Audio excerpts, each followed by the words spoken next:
Good afternoon. Welcome to the Board of Commissioners special called meeting work session for October 27th, 2015. We have two tabs today. The first tab is Sports Services. We are going to be taking item number 2, Property Management, first, and then item number 1, Information Services, will be taken second. John? Morning, Chairman, Commissioners, County Manager. Back in 2009, while the Superior Court was being finished up, the new Superior Court building, the Support Services Director at that time brought forward an agenda item which showed some master planning for the courts for the future. And some of that has been achieved. The juvenile court is now moved in. Some of the work will be done in Tennis Park Square and Superior Court South with the 2011 and 2016 SPLOST. There's additional work with the state court for future years. However, some of that is going to be addressed here today because they have some needs that need to be taken care of now, as well as some future needs. So in the audience, we have the Sheriff's Office, the Superior Court, the State Court judges, the State Court Administration, and the State Court Clerk. And Judge Golick from the State Court is going to come up and speak. Judge Golick. Thank you, John. Thank you, Mr. Chairman and Commissioners. It's a pleasure to be here. Thank you for giving us the opportunity to present this to you today. We're here because we feel that the state court needs a comprehensive security and safety assessment for our building to accomplish our current goals and also provide for our future needs. Let me get the next slide, please. You know this already, but I thought I'd just give you a little bit of background. We have here in Cobb County 5 distinct and independent courts: Superior, State, Juvenile, Probate, and Magistrate. Each court's jurisdiction, function, space, and security needs are independent and separate from one another. Our workflow is quite different among the various courts. So that means that each court maybe needs something a little bit different. And as you, again, probably already know, Superior Court has 10 judges plus 5 senior judges. Here in State Court, we have 12 judges, 1 probate, 4 juvenile judges, and 2 magistrate judges plus the part-timers. And again, what we're seeking in conjunction with property management is a comprehensive plan, a comprehensive space and security planning assessment. And we feel that we need an outside group to come in and assist us with this. We have exhausted all of our in-house options for looking at our space. We don't feel that a patchwork approach is really the way to go for the future. It might address a current need, but we don't want to fix a current issue and then 2 years later go, oh, well, now we have a different situation and our court has grown and things are changed. We want to look at it globally so that we can address these issues and be good stewards of the changes that we're going to need to make. Thank you.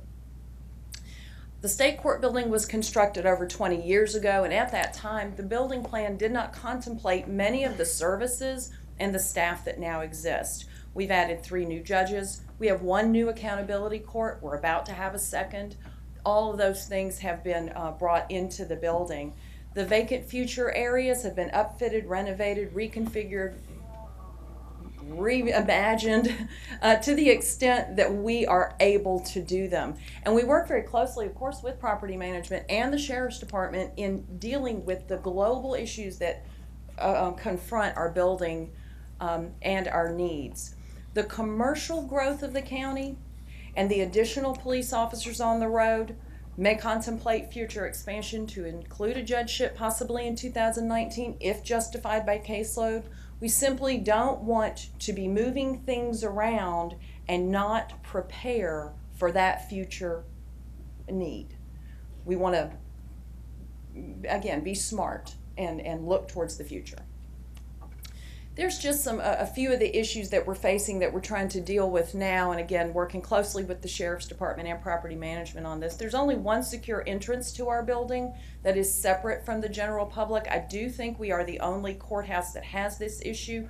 We are addressing issues of protocol, courtesy, and security in-house with regard to this entrance, but we feel that an expert in this area could help us address this more efficiently. Numerous additional card readers have been recommended. We have courtrooms that open into secure hallways that do not have card readers. We feel like potentially in the stairwells and in our one secure elevator, the one elevator that every employee in the building uses, that property management uses to drag the trash cans up in, that the clerk's office uses to bring the files to the courtrooms in, and that all the employees use, have no card readers. Our doors that lead into the secured areas have no view windows. So these are all things we're looking at. But again, these recommendations may change with the input of professional space analysis. So I think it's important to look at this comprehensively. In most county judicial offices, the chambers, courtroom, and jury rooms are typically on the same floor and typically in close proximity to one another. When a judge was added in 2004, there was insufficient space for this arrangement. So a traffic courtroom was kind of reconfigured to become a jury courtroom. The chambers are on one floor, the courtroom is on a different floor, and that particular post has no dedicated jury room. The judge does not have the ability to easily get into chambers during court recesses or during security issues. The judge sometimes will confer in the hallways with lawyers or try to grab an empty jury room on the hall to do those types of things. Next, please. You can place private phone calls in the stairwell. It's closer than going back to chambers. Also, not having a dedicated jury room for this particular post can create issues when we have jury trials. Our jury trials in this division can last anywhere from 1 day, 1 week, 2 weeks, 3 weeks. So these jurors, this staff is searching for jury rooms in the building. Do you have a jury room? Yes, we'll put our jurors there today. Might get to keep them there all week, maybe, maybe not. Move them to another jury room, moving them up down the elevator. This is anywhere from 6 to 7 to up to 14 jurors per trial, depending on the size. Our jury assembly room has some limited space issues. Currently, the computer check-in for jurors occurs in the hallway outside the jury assembly room, which is on the 4th floor. During wait times throughout the week, the jurors spill out into the hallway because it's a little bit more comfortable. This increases the chance that they may interact or overhear conversations between lawyers, the litigants, the parties, the defendants that are discussing their cases outside the courtrooms, because lawyers will often bring their clients out in the hall to have conversations. But the jurors are out there too on the 4th floor. So that can create a little bit of an issue. Mondays are very crowded. If we have a handicapped juror in a wheelchair, it just gets a little more crowded in that jury room. There are no charging outlets in the jury assembly room. We have, there's a coffee pot and you plug the little bar in, and that's where the jurors can charge their devices. There's 1 or 2 of those. There's really no viable place for the jurors to store lunches or to eat lunches on a day like today. They have no option really except to go out on the square. We've got one judge that has a full-size refrigerator in her bathroom. Sometimes we borrow it. But that's just, how we work. And there's no multi-use areas for the jurors. When we are dealing with jurors, sometimes we need to hear excusals, reasons that they need to be legally excused from jury service. Often that is because they've been convicted of a felony. Sometimes it's personal medical issues that they're just not eager to share or talk about in front of everyone. So we hear those kind of out in the hall. Next, please. Our DUI court staff we've been shuffling them around for a little bit. Previously, they were in the basement with no public access. Currently, we've had an equipment closet that we've retrofitted to allow them to share space, the 2 DUI court staff employees. It does allow some limited public access, but limited privacy. And at the moment, there's no security in that office. We're working on that, but again, we're trying to look globally at what else we can put together with the security concerns there. They have no conference training or staff areas for the future. We're about to start a behavioral health court. We are going to be hiring a part-time coordinator. I don't know where we're going to put him. Maybe he'll be sharing space with Judge Lake. And there could be a potential for a greater security need there. The participants do meet with the coordinators in the accountability courts. So you get people who are in the court meeting with the coordinators, crying their eyes out, something's going on, and somebody walks up from the lobby and says, "Can I have a pencil, or where's the bathroom?" So that's kind of what we're dealing with. Come up next, thank you. The law library is in the basement of our building. It is a superior court function, but it operates out of the state court basement. Public citizens that come to use the law library walk in through the atrium. They take the elevator up to the second floor still, correct? And they walk down the second floor stairwells into the basement. There is no public access to the law library in the state court building via an elevator. You must use the stairs, and it's several flights. There is no handicapped access.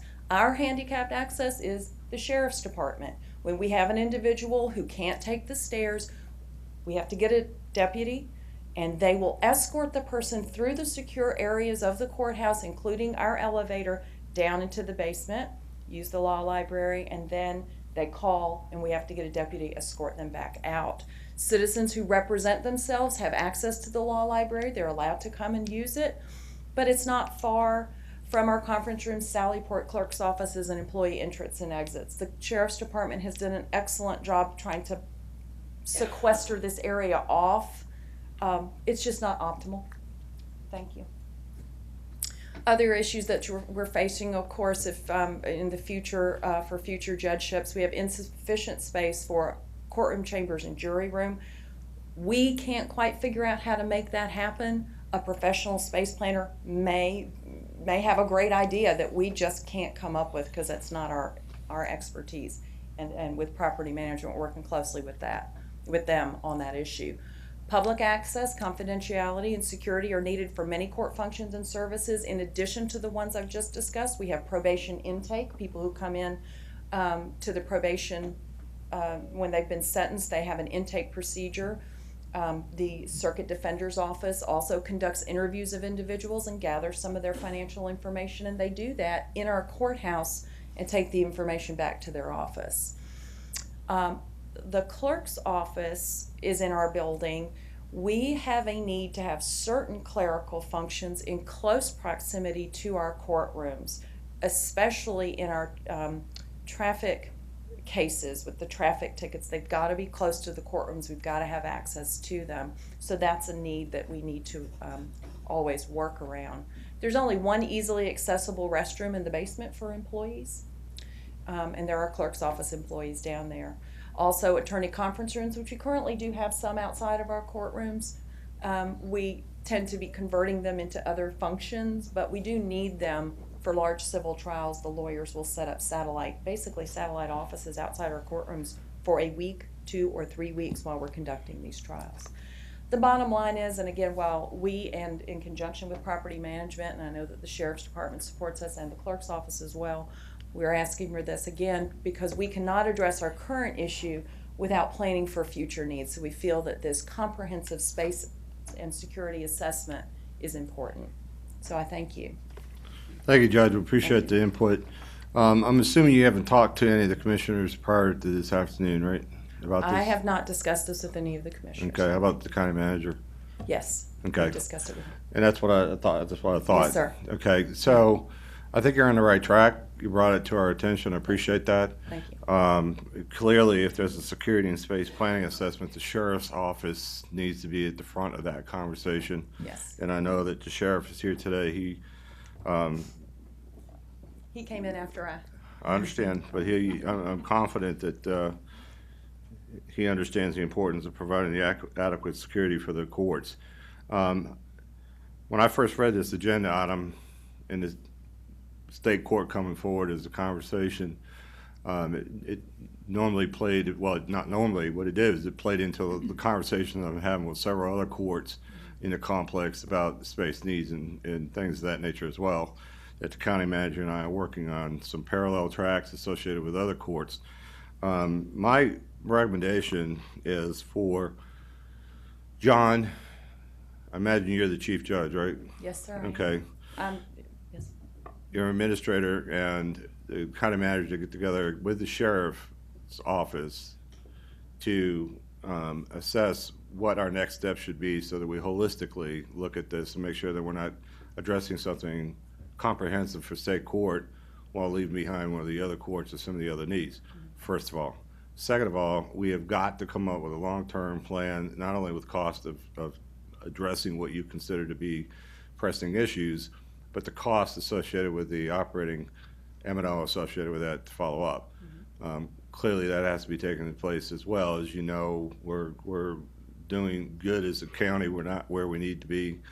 So revenue is always going to be interesting dilemma to find ourselves in, especially since we've just adopted the FY16 budget. We just approved the 6-year SPLOST.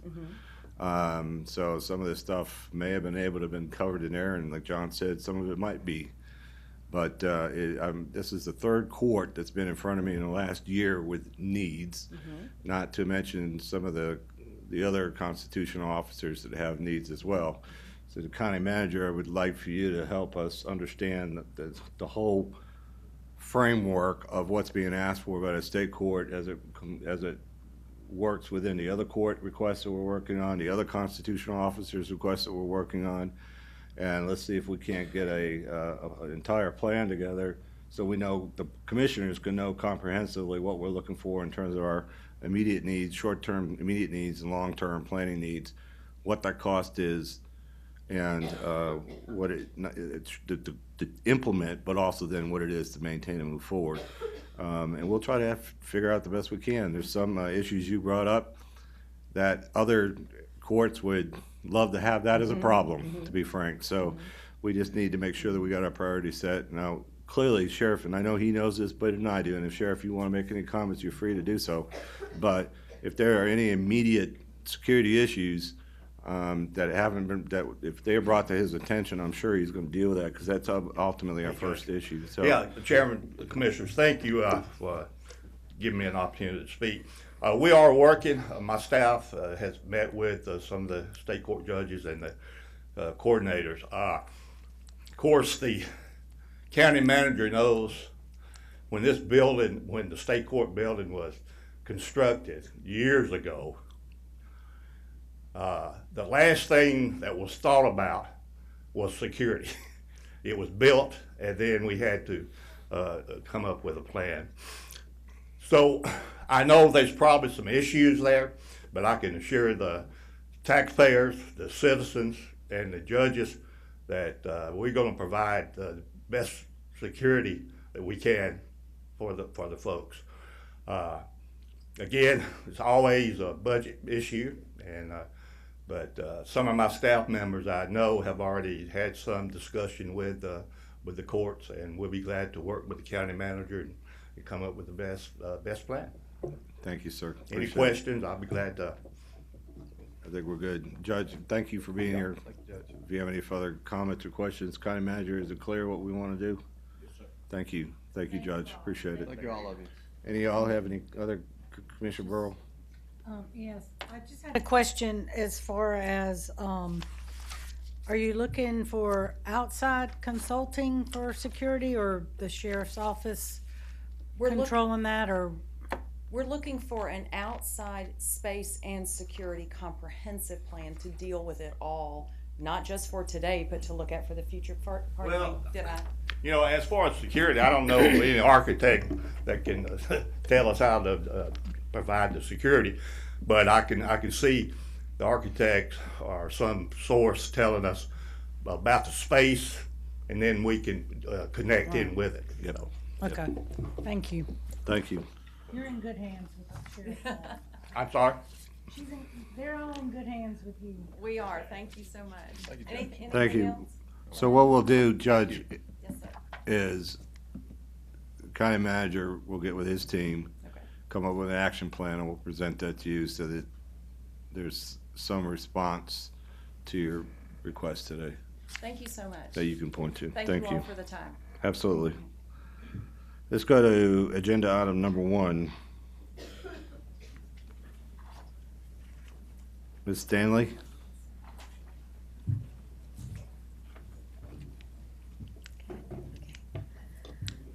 Good Good afternoon, Mr. Chairman, Commissioners, Mr. County Manager, Sharon Stanley, Information Services Department. This afternoon, what I'd like to do is present to you a few of the tools or enhancements that we have partnered with various agencies within the county that will enhance the experience of our citizens and our businesses as they interact with Cobb County government. Joining me this afternoon to do the presentation will be Ed Biggs, the manager for the technical services technical operations GIS division, and Jen Lana, the GIS manager. As you'll see, from some of the few things that we are going to go over this afternoon, we've partnered with a lot of the agencies. I'm going to spend a lot of time on GIS because there have been a lot of enhancements that really provide a lot of new features and technology. So you'll see us demo several of those. I'll also talk a little bit about what we've done on our network, as well as some of the partnerships we've had with public safety to take them into a more paperless world, and then also with some of the judicial teams and some of the things we've done with them to make it easier for citizens to interact with them. And then with community development, we've done quite a bit with community development we want to talk about there. And with that, I'm going to turn this over to Ed as we first brief you a little bit on what's going on with our GIS and some of the new features. Good afternoon. I'm excited to show you some really cool things that we've been doing in GIS under Jen's leadership of the GIS program. First, I want to just do, this is old school, it's just maps, but I kind of want to brag on them. We were accepted this upcoming year in the ESRI map book. Thousands of maps are submitted worldwide to this publication, and we were fortunate to be selected for 2016. And also you can see that we have a history of our maps being selected. So being a county in a big world, we're pretty proud of our mapping. Next, I want to talk a little bit about our imagery that we have. We have had a history starting in 2000 of flying orthophotography. About every year we've had some breaks depending on the economic situation. In 2000, our orthophotography map was state of the art, and it had this resolution, about a 1 foot pixel resolution. And about 5 years ago, our resolution was 6 inches. This year, our resolution is 3 inches. Basically, we can have a picture of Commissioner Ott's smartphone now. We fly this imagery in February and March when the leaves are off. And I want to turn it over to Jen now. She's going to give a little demonstration. The other thing we are doing is taking obliques, which are the bird's eye view. We have some high resolution imagery, which is really good for the tax assessor's office and also public safety. Jen? Hi, Commissioners. Hi, County Manager. Thanks for coming. Thank you for standing up. Well, I was sitting down here trying to get out of the way so nobody saw me. Plus, my knees were starting to hurt. I understand. So we kind of want to show you a couple of things that we have today. Hopefully you guys are familiar with this. This is our internal mapping site that a lot of people use. I just wanted to show you some imagery on this and some different things that are available and why this is important. So I'll zoom to a couple different areas. I was trying to get to... Hopefully you guys use this, right? You and your staff? Every day. No? I don't have Silverlight or whatever it is. I had to reinstall it. We are working on that one. Yeah, I don't. Yeah, you gotta love technology for that, right? So I want to kind of show you some of the imagery that we have. So as Ed talked about resolution, I saw some of your eyes glazed over. What that means is, if you take a digital photograph and you zoom really far in and the pixels start to get blocky. So years ago, one of those pixels would only cover 12 square inches on the Earth's surface. Today, those pixels, as you zoom in, covers 3 inches square. So the resolution, the quality is really great. So I wanted to zoom in right now. This is off of Roswell Road to the new health park area. Really great building, and you can see as we zoom in. So, we think it's really cool because we can see data from this. This also allows all our departments, transportation, community development, planning, to do imagery and field work from their desk. So it's saving them staff time to be able to see this data at their desk before they even have to go into the field. So they can look at parking lot lines, they can look at sidewalks, they can see inlets on the sidewalks for inventory purposes. So this is just a wealth of information that they'll have at their fingertips. Another really important part of imagery and why it's so important is we can look at history. So this is 2015. Let's go back in time a little bit when it was a field. As we're doing a lot of assessments in the county, and with our growth, these changes, change detection imagery is a crucial part of planning and developing, and also we make this available to our public and to the developers so they can see how the landscape changes as well. From this is orthophotography. So this is from a plane shooting straight down. Another really great resource we have with imagery is pictometry. So this is on your toolbar, so y'all can go back and kind of look at it. Pictometry is side angle imagery. So it's from an aircraft, and it's about a 30-degree angle. So this link will actually take you to the exact site we were, opens up a new window. So this imagery as well is used in a lot of our departments. Some of the things it's mostly used for is public safety. We have GIS installed in all our police cars, all these web maps, and also in all our fire trucks. So our public safety uses this on a daily basis. So if this is the Wellstar off of Roswell Road, if this caught fire at night, there's no electricity to the area, our responders get there and all they see is smoke, how are they going to know where the entrances and exits are of this building? They'll use this in their trucks and in their cars. So with this imagery, they can pan around, they can rotate, they can look at different sides of the building. So as they're responding, they're actually on site. Now they're able to see if the entire building is engulfed in flames or a house or another structure, entrance points, exit points, what the roof looks like. From this, they can also measure how big of a truck do they need. They can use this tool and measure up, and if you can kind of see, this is 69.66 feet. So they can determine what kind of resources and trucks, ladder trucks that they need to get there.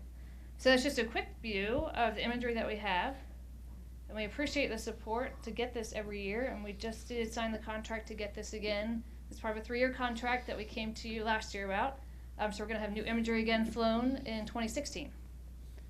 It'll be 3 and 2 again for the whole county. All right. Thank Very you, Ken. nice. Next, I'm going to talk about our data sale site. We've done a couple enhancements to it. We don't have a demo or anything, but we do have the link in case any of our citizens or businesses actually want to go out and purchase some of our data. The 2 enhancements we made is we added urban features, which are basically the hard surfaces in the county, building outlines, parking lots, sidewalks, roads, that kind of stuff. And then also we have a new functionality, which is really great, called we set up an FTP site. Presently, a customer will come in, select the tiles they want to order, and then they would, in the past, they would send us an email or we'd verify their payment information. We'd put that data on a CD and we'd either mail it out to them or they'd come in and get the data. Now with our new FTP site that's built into this, our website, the data is actually put out on the FTP site, and the customer is given a login and a password, and they can go and retrieve the data whenever they want. Saves the postage or saves travel time for the customer to come in. Next one we want to show is a parcel mobile viewer. This application is really popular with our real estate community and also folks that are out just looking for houses that they might want to purchase. You can actually use this on your mobile device to get information that's linked to the tax assessor's office, along with imagery and other parcel information. We've enhanced that information offering. So Jen, you want to go ahead and give a demo on that?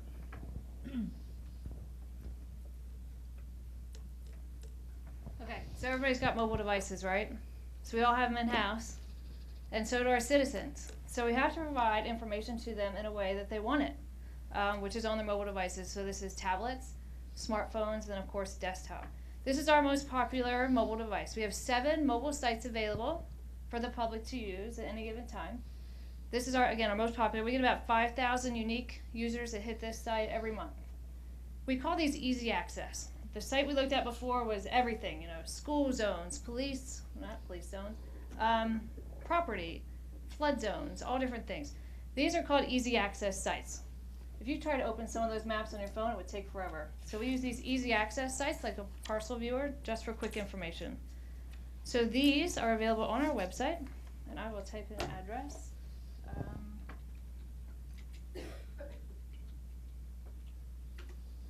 And you can do this on your phone. We recommend that you do not do it while you're driving because you will get a ticket. You'll get in trouble. So you can type in your address. You can zoom right to it, and on your phone, it's just by touching or panning. You can then click on the property itself. You get real basic information. Our real estate community loves this site.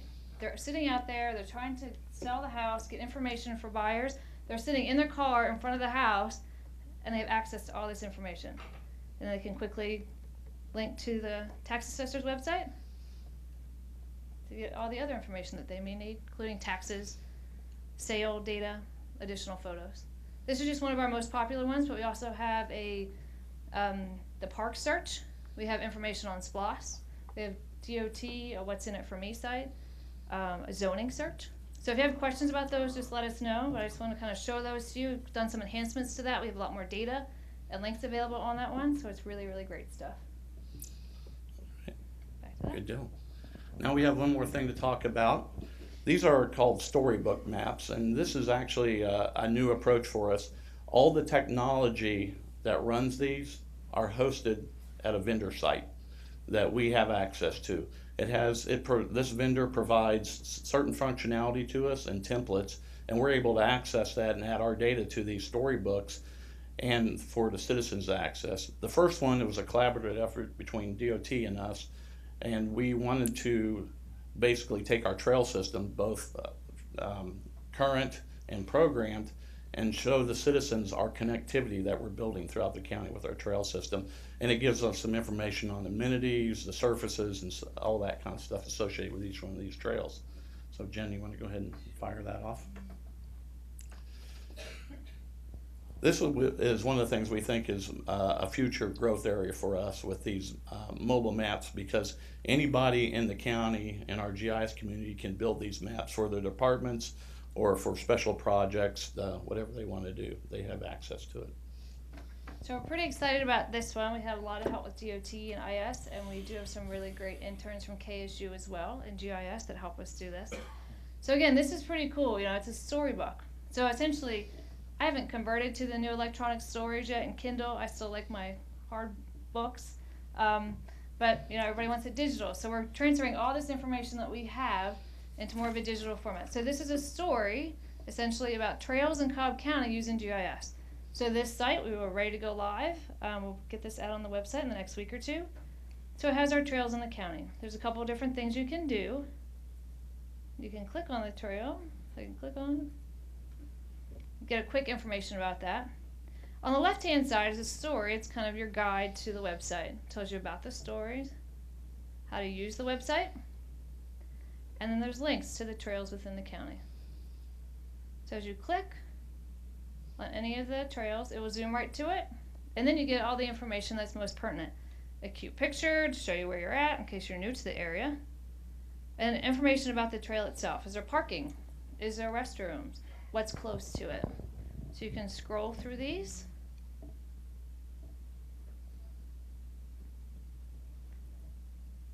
And right now this is mainly available on the desktop. It works on the mobile device. We're just trying to configure some more settings so it works optimally.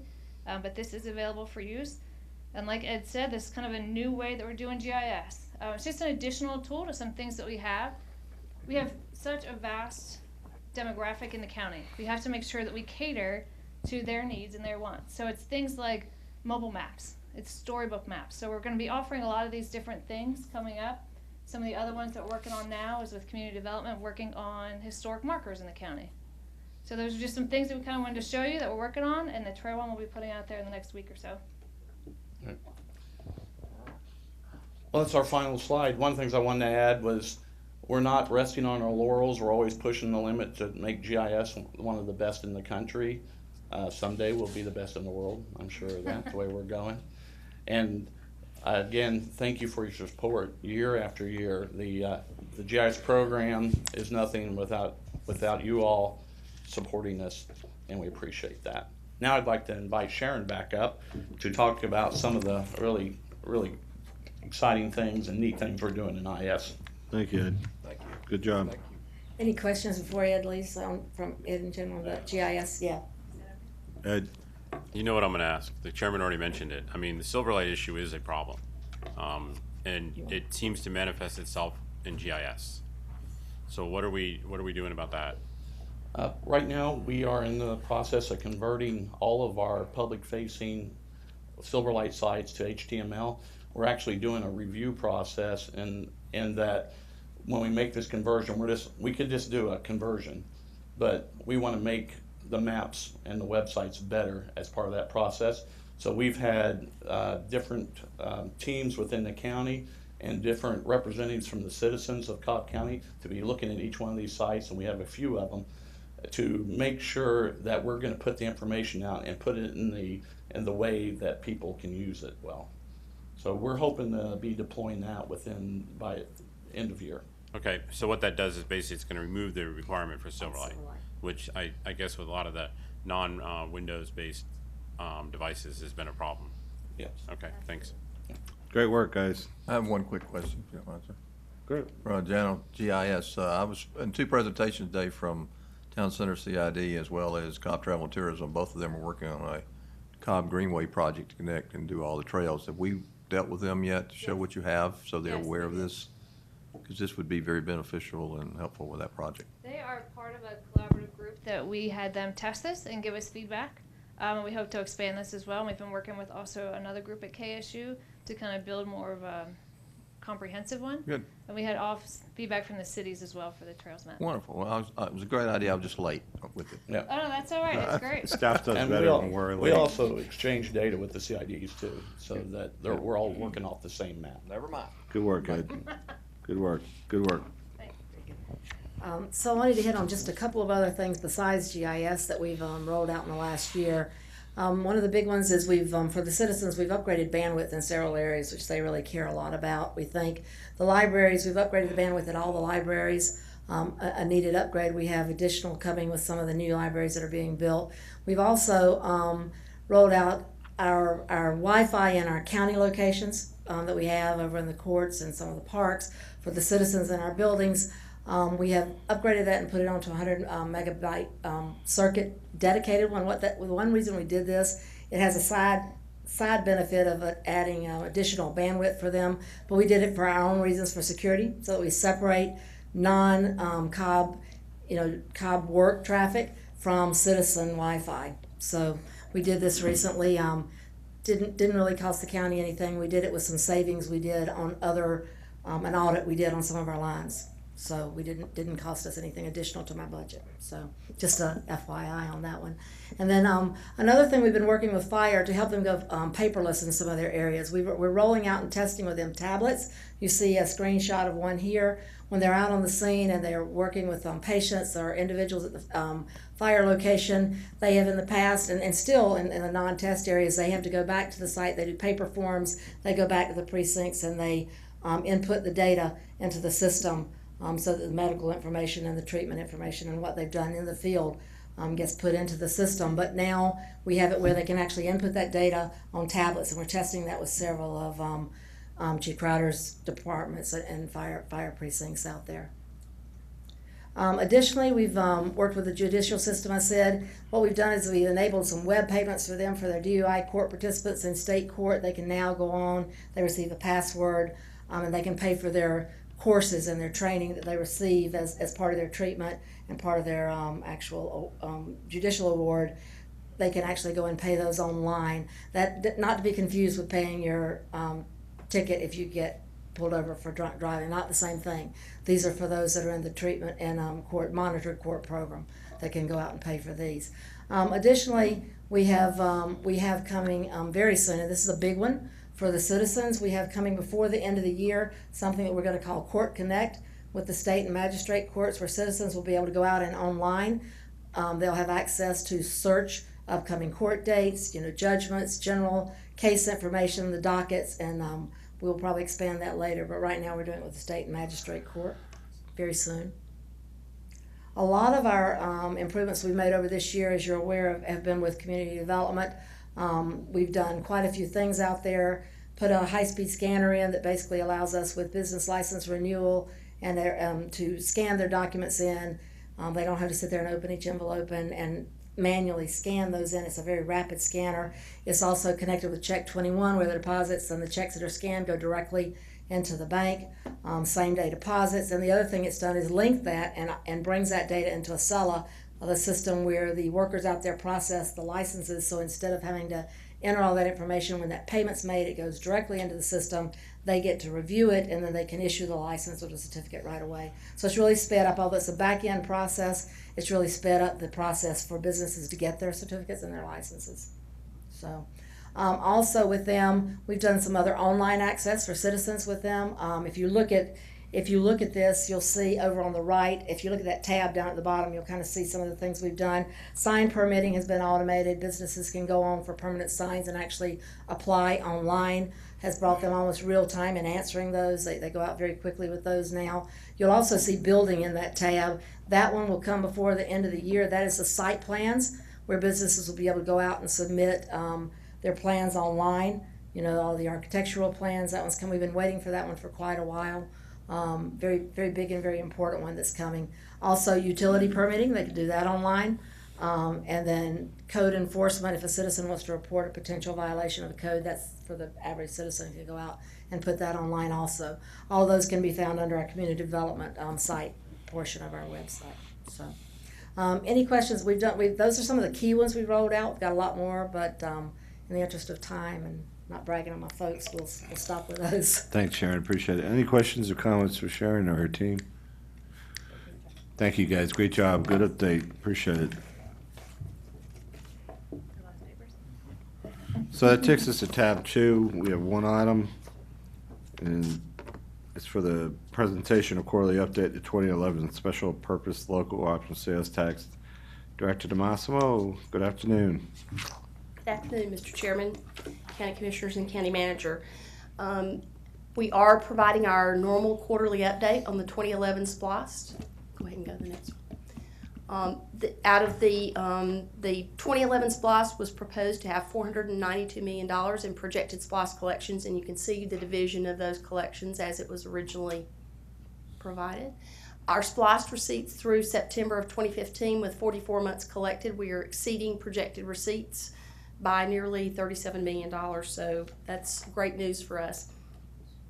When we do our quarterly updates, we always have one of the cities come and offer their update as well.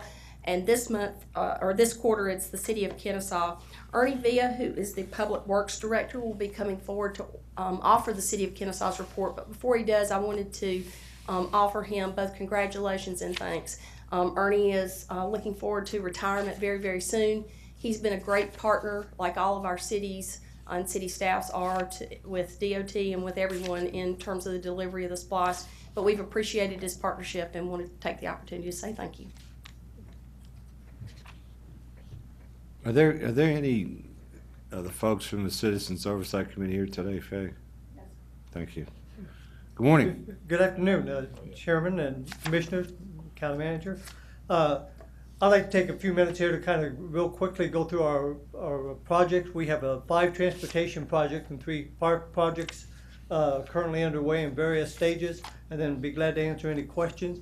To start off, you can kind of see here's some of the active 2011 projects. We have them spread throughout the city in various stages. Next slide, please. Our first one is the Cherokee Street corridor. This is one where we picked up from McCullen Parkway going south towards downtown. We have stopped at what they called West 22. That's the new student housing area. We will be 4-laning Cherokee Street down to right past Ben King to Shirley Drive. We are currently under the property acquisition stage, and we feel this project will be let in fiscal year 2017. Next slide, please. The next one is the old Highway 41. That is between Cobb Parkway and Barrett Parkway, that area there. We will tie into the county's project where they finished the Barrett Parkway entrance there. We have one property that we're working with right now. Once that is acquired, we should be going out the first quarter of next year. So we're looking forward to get moving on that and tie into that. That will also include a signal at Stanley Road there on Old 41. The next project is Pine Mountain Road. Again, this is kind of a semi-joint, and I say that our portion of improvements on Pine Mountain Road will come from Cobb Parkway down to Schillings, and the county is currently working on from Schillings down to Stylesboro. And again, that will include sidewalks along Pine Mountain, as well as widening the road with center turn lanes. The next one is Rutledge Road and Cathy Lane. This is ties into the Giles Road project and includes North Old 41, which is we call North Main Street, and goes to Swift Cantrell Park. Under this one, we will be improving the road from Cathy Lane, which is at the entrance of Swift Cantrell Park, and putting a roundabout there which will help monitor and control traffic going to Cobb Parkway. This project also is kind of tying with one we'll talk in a few minutes about with our Parks project, because that will tie actually with a 2011 property acquisition for Parks, and then tie into the 2016 SPLOST as we go forward. Next. Stanley and Collins Road is another bypass road per se that goes between Stylesboro and Old 41. A lot of folks in that area use that. We'll be improving that road and tying in with a roundabout at Stanley Collins. If you're familiar with that area, there's a real steep grade there. It's hard to see. It's a sight distance problem. We'll be lowering that grade, and again, like I said, introduction of a roundabout there. We feel this project again will be let in 2016, the first quarter. Parks, we talked about Swift Cantrell. In fact, in the earlier briefings, we talked about our skate park, which is now open, and other improvements that's made there, including restrooms and parking areas. As part of the if you don't mind me jumping kind of the 2016 SPLOST, there was a joint county project with a new community center going into the park, and that's what part of the property acquisition is going on right now. So again, that ties with the Rutledge Road. So all that area will be a lot of activity there starting about the second quarter of next year. Here you see a rendering of our proposal for what we call the downtown depot area. There's been, we're currently going through different variations and looking at different options for that area to tie in with the museum, the new development that's going downtown, and again, eventually what will tie with the Cherokee Street and what we call the Starter Street extension, which are again, although they're 2016, all this impacts what's going on with our 2011. Again, this is under review right now, but just wanted to kind of give you an insight, because this is part of the funds from 2011 is going in for this preparation work. The last one we'd like to talk about is our Smith Gilbert Gardens. For 2011, there was a new event building proposed. The planning is underway for that. We have to property acquisitions going along with that, and that's also tying with our Pine Mountain Road project, since they're all impacting each other. So we're working independently, but yet in conjunction with each project on that. That will probably be, again, the latter part of 2016 as we see this to go forward. And that concludes the ones for Kennesaw. Any questions? Thank you. Any questions? Just a quick one. Could you expand on the 041 from Barrett to 41? What are you doing there? Is it widening or what? Yes, sir. That'll technically be a 5-lane road, 2 lanes in each direction with a center lane there. Well, and like I said, there will be a traffic signal at Stanley Road. We're also anticipating a new development going in where currently the trailer park is. So again, that intersection will be improved to accommodate that in the future. Thank you. Thank you. Thank you, sir. Congratulations on your retirement, sir. Thank you. Appreciate it. John.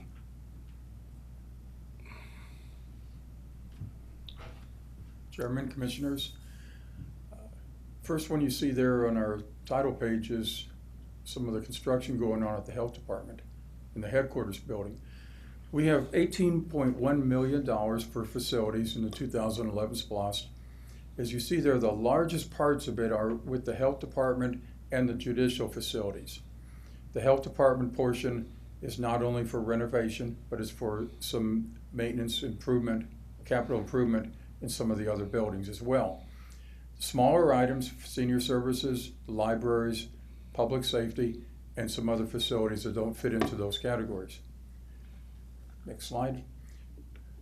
If you see on the right-hand side near the bottom, originally at this point in time, we had intended that there be one outstanding project for the future, and 123 complete, 11 underway. We actually have 4 outstanding for the future, and those are the state court judicial work, which was talked about a little bit earlier, that is planned for 2011, SPLOST. The East Marietta Library HVAC, East Marietta Library roof, those we're not going to do because that building will be demolished. And the Kennesaw Library, some work, small amount on there because that library will not be used. Those are both being replaced with the 2016 SPLOST. We have one at the bottom of that shows it's being design and engineering. That is the design for the magistrate court, and that's going to be funded in the 2016 SPLOST. 7 projects are underway, so we're well ahead of schedule. Next slide, please. We have some pictures of some of the projects as they're going on, and some are completed. This is Health Department headquarters, similar to the last one, except this one has some drywall on it.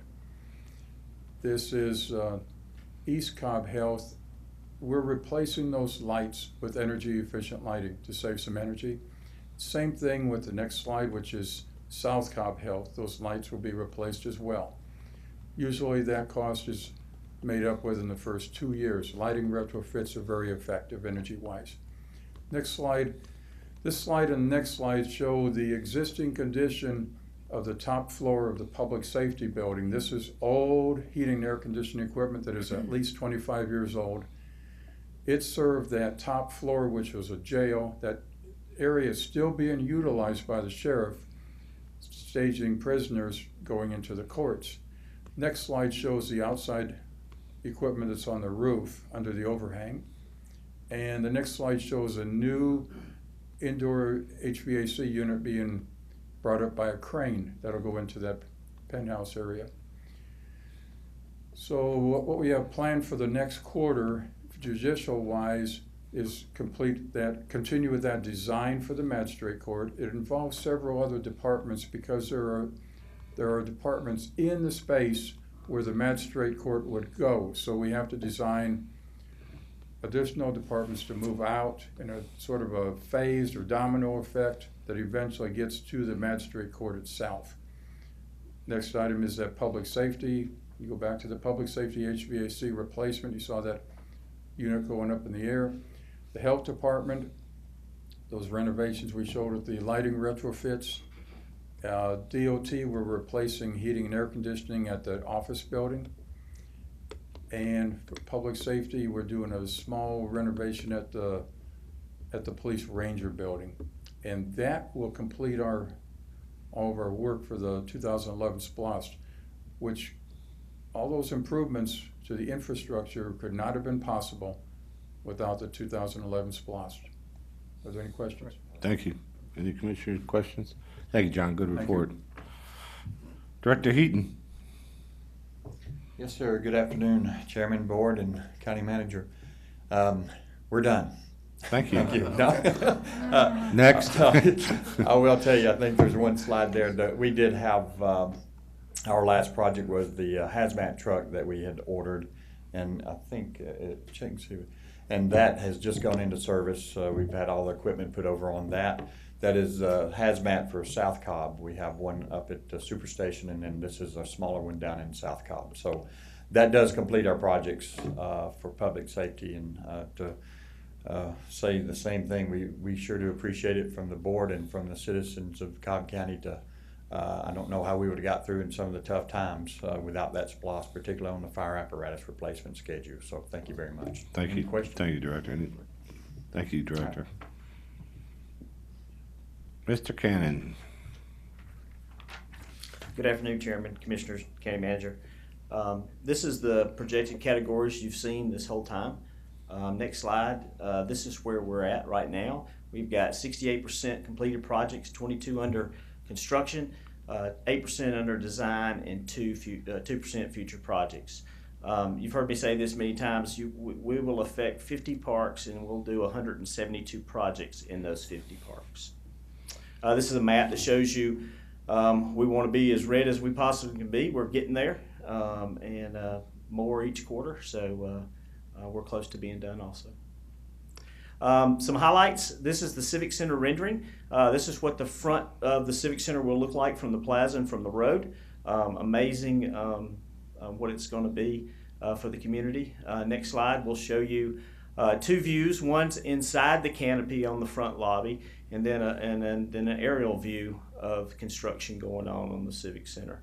It's a little over $5 million. We're bringing things up to current standards, codes. A lot of mechanical, a lot of electrical, and a lot of plumbing going on. We'll have a full service kitchen in the facility, a lot more meeting rooms, improved technology, new function space up front. So that will increase our rental options for this facility. We're about 50% complete. We will be ready to open on March the 1st. Next is a bridge placement up at the Corps of Engineers property, the 1,500 acres of property we lease on County Line. The construction was about $200,000, a little over that, almost $300,000. It gives us connectivity to the northern part of this property. You either had to cross over the creek. There was a couple little places that you could get over, but this gives our citizens more opportunity for bike trails, walking, and use of that facility. So emergency vehicles can get over this bridge. It's a great asset to this facility. Know that the Corps of Engineers were very much a part of this, and we designed it for a possible flood. So we feel really good about this project. Next is Terrell Mill Park. Terrell Mill Park over the last few months has had a lot of construction going on. We appreciate the citizens being patient. It pretty much is a brand new facility. This you see is a concession restroom building on the top, and the bottom is a new maintenance building. But we've done everything from a new tennis center building. We've done field renovation. Pavilions have been renovated. Like I said, this project is complete, and it's like a brand new facility. This is a picture of Bells Ferry Park. You see rows of sand and dirt, and you see us mixing the root zone to get ready to lay sod on it. This is a pretty cool picture. At Bells Ferry, we'll also be doing concession restroom improvements, and our park staff is actually doing a lot of this work, and we're about 75% complete. Next is Powder Springs Park. We're basically building a new hub in the back of this park. This is high and dry. As you know, this park tends to flood. They will get a new concession restroom building, a new playground, and a new hub for their baseball program. You know that we removed the pool there, moved it to Seven Springs Water Park at Wild Horse Creek Park. This project is about 80% complete. Next is Nickajack Park, new renovation there. You know, this park also tends to flood, so we've moved their concession restroom high and dry so that it will not do that. We've also replaced some electrical there, and we've also put in new irrigation, worked on some fields, some fencing, some field lighting, and electrical upgrades, about 80% complete. Next, we will upcoming starts will be the Jenny T. Anderson roof, Wild Horse Creek Park, Sweat Mountain Park, Powder Springs Pavilion, and the Bartlett property dam. A lot of things that are still going on is the Hyde Farm. We're renovating that Walker House. The bridge is still underway. Noonday office building is underway, and the Miller Park restrooms. You will see new restrooms. One of the restroom pods there at the arena has been torn down since the fair, and a new restroom building is going up right there. So we're making a lot of progress. You'll see the next slide is what we brag about our impacts that we're going to have. You've seen this slide every time we've made a presentation. We feel real great about our program in parks, and we believe we're making a huge difference. And again, without y'all's support and the citizen support, we couldn't be where we're at. So thank you. Thank you. Any questions or comments? Thank you, Eddie. Thank you. Good job. Director DeMassimo.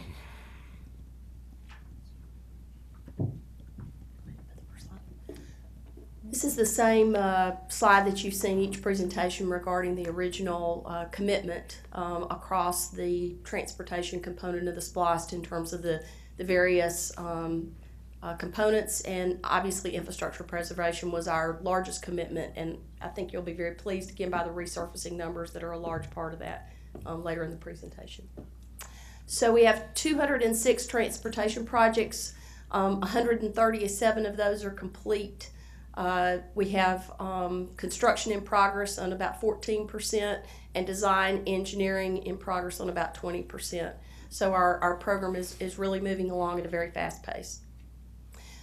Of the transportation active projects status, there are currently 40 projects in pre-construction, 29 projects in construction, and as of September 30th, 2015, DOT has completed 137 projects, and you can see on the map there kind of where they are dispersed throughout the county.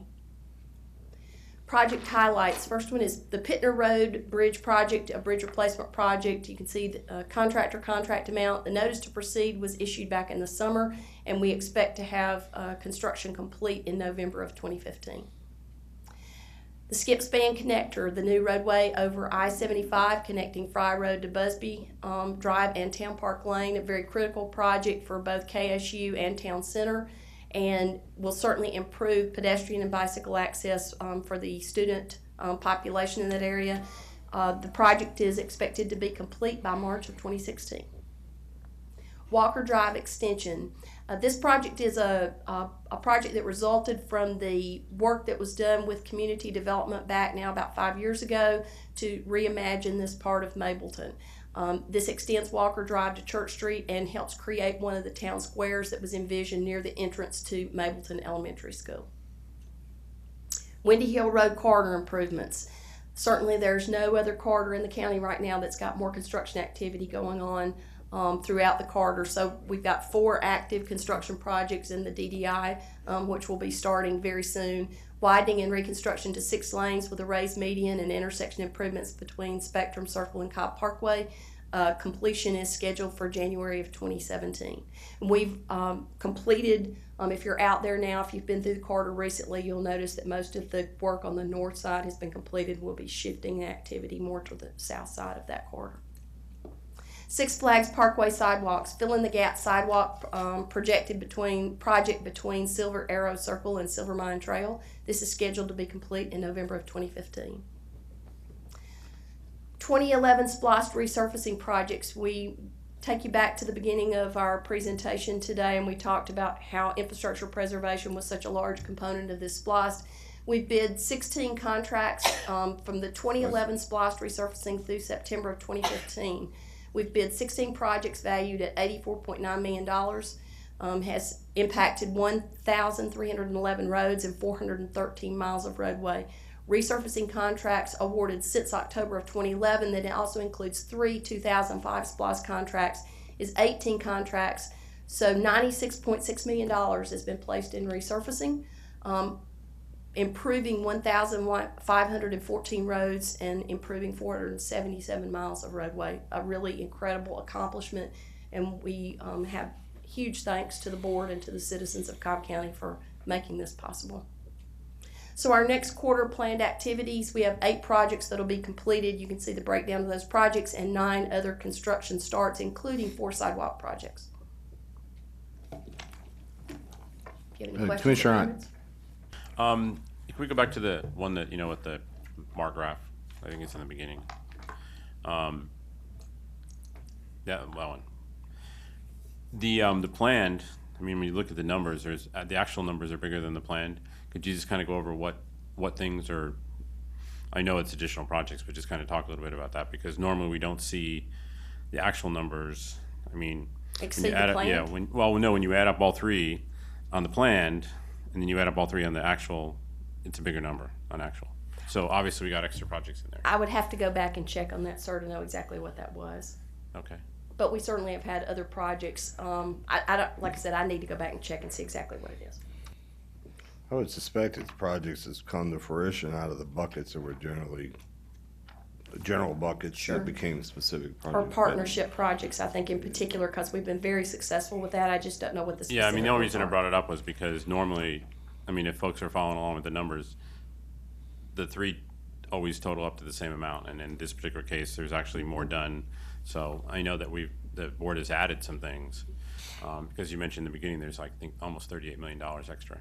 Well, I think the chairman's point is well taken. I'm sure it's projects that are in the bucket projects, and particularly those that are in that federal, state, local partnership project fund. But we'll get the specifics of that and send it out to all of the board as well as communications so that we can make sure that that's fully understood and transparent. Thank you. And any other questions, comments? That concludes that item, correct? It does. Mr. County Manager, that concludes our work session, correct? Thank you. We will see y'all at 7 o'clock tonight.